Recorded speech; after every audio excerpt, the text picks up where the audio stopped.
Much of the nation has reached out to the victims, their families, and the entire city of Boston by donating money. But a local family is going beyond the monetary donations to help the victims get back to their normal lives. Ashley Bridges is here with their story. Ashley. Dee, a local woman in her 80s was distraught seeing what happened in Boston, but she was also moved to make a difference.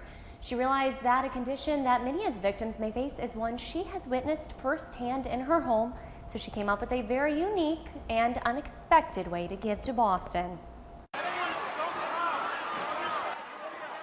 Some of the hardest images to see coming out of Boston were those of victims with limbs torn from their bodies. It's something most people can hardly think about, but for this woman's mother, Georgette Bailey, that's the first thing she thought about, was missing legs and what she could do when she happened to think of that. Georgette and her husband Gene were married for decades. Before he passed, he got a new prosthetic. Since his death, it hasn't been doing anyone any good. Nothing. Sitting in the closet, doing nothing. And it looks like it's in pretty good shape that somebody could use it. Georgette isn't one to just sit and grieve. Mama is a go-getter.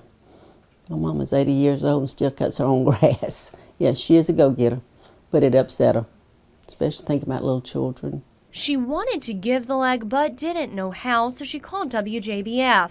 We Found Limbs for Life, an organization started in the wake of the Oklahoma City bombing, where many lost their lives and limbs. We called to tell them about Georgette's gift.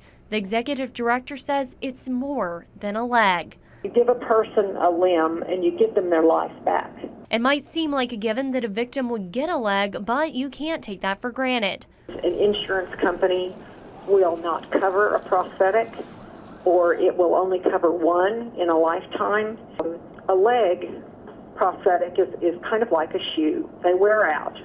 They will take the leg and be sure it helps someone. As for Georgette, even though she's camera shy, you can see a smile on her face this morning when I went over there that she's might can help somebody.